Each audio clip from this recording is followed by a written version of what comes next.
Untuk penggemar jeroan, ada satu tempat di Surabaya, Jawa Timur yang nggak boleh kalian lewatkan. Soto Pak Hasan. Berlokasi di Jalan Kapas Krampung, Kecamatan Tambak Sari, warung ini memang terbilang spesialis soto jeroan. Dan ini menjual soto jeroan. Sesuai dengan namanya, soto full jeroan, karena jeroan yang disajikan dalam setiap mangkuknya sangat melimpah ruah. Potongan jeroan yang besar dan lembut disajikan melimpah dalam setiap mangkuknya.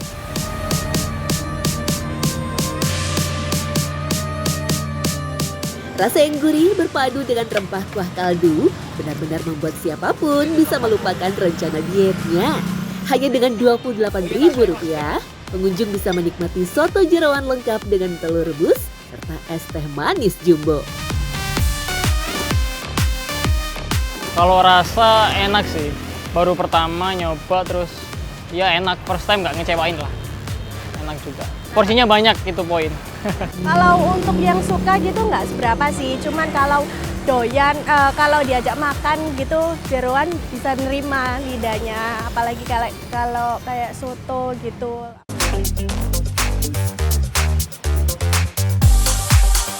Lantas, dari mana awal ide menjual soto full jeroan? Hasan yang telah berjualan sejak 25 tahun silam mengaku awalnya dia menjual soto daging di mana jeroan hanya sebagai pelengkap. Tetapi karena harga daging yang dianggapnya tak stabil dan cenderung naik terus-menerus, dia pun memutuskan untuk hanya menyediakan jeroan sebagai bahan utama sotonya. Kita cari yang beda juga harga daging pun naik. Ya biasa komentar ada yang ketus, ada yang enak, itu udah lumrah. Ya memang agak-agak rumit, tapi kita jalani aja.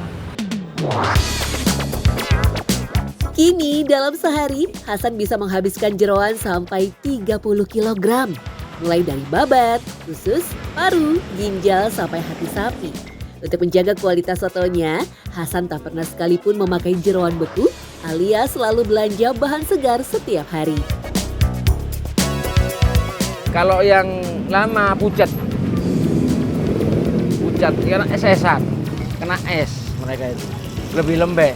Kalau sudah direbus. Berbeda dengan daging yang cenderung lebih sederhana ketika diolah, memasak jeroan memang memiliki tantangan tersendiri. Sangat wajib hukumnya untuk membersihkan jeroan dengan baik, termasuk mencuci dengan air bersih yang mengalir agar tak ada kotoran tersisa yang menyebabkan bau serta membahayakan pembeli. Kita cuci, setelah dicuci bersih, direbus. Nah, rebusan itu untuk diiris saja. Setelah itu masukin lagi sama bumbu. Setelah dicuci bersih, jeroan direbus dalam kuali besar, kemudian bumbu halus dimasukkan. Hasan menyebut jahe dan kunyit adalah rempah wajib yang berguna untuk menyeimbangkan rasa jeroan yang khas. Dipadukan dengan bawang putih, bawang merah, ketumbar, aroma perengus jeroan pun dapat hilang sepenuhnya. Rebusnya harus lama.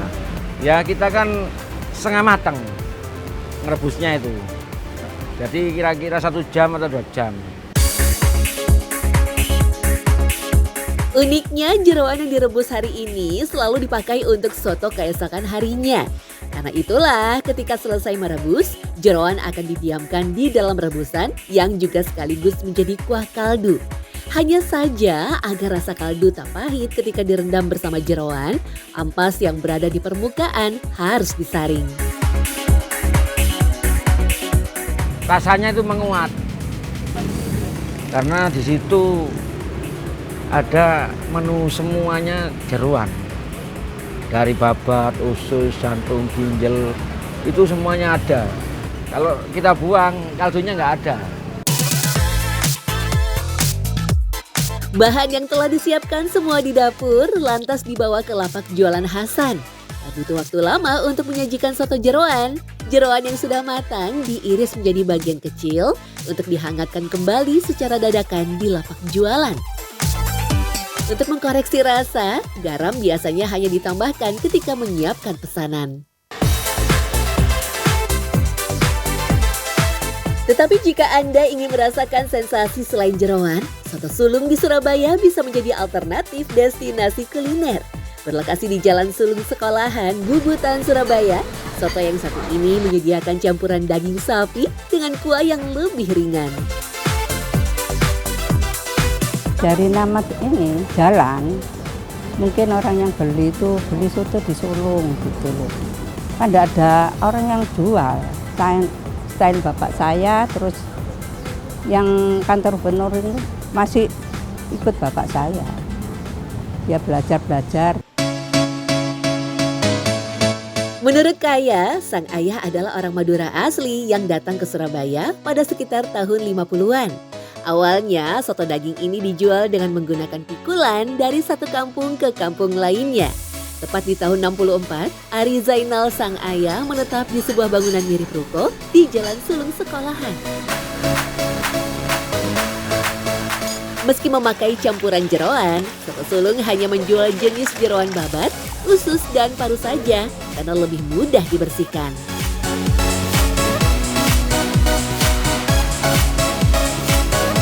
Kan babat itu ada yang tipis itu enggak, itu yang dibuang.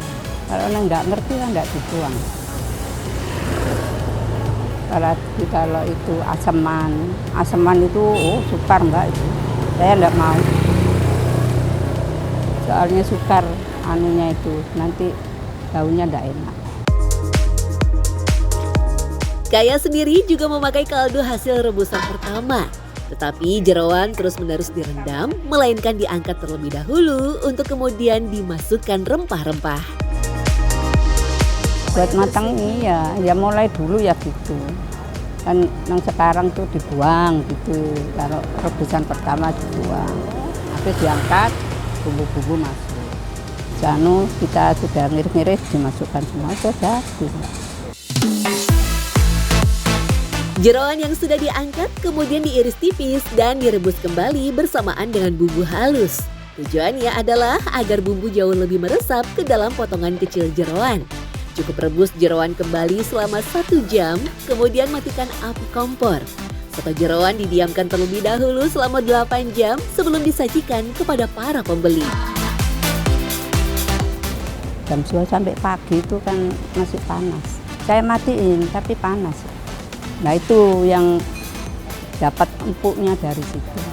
Iya keras, iya. Terus bumbunya itu belum meresap.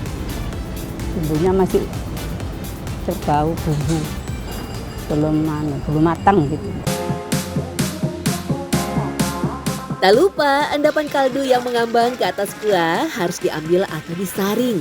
Jika tidak, maka endapan inilah yang terkadang menempel pada langit-langit mulut kita. Jika sudah disaring, maka tak perlu takut ada lemak yang membeku ketika soto jeroan sudah dingin. Meski menggunakan campuran daging, soto sulung dijual dengan harga yang tak terlalu mahal, hanya Rp30.000 lengkap dengan telur ayam rebus.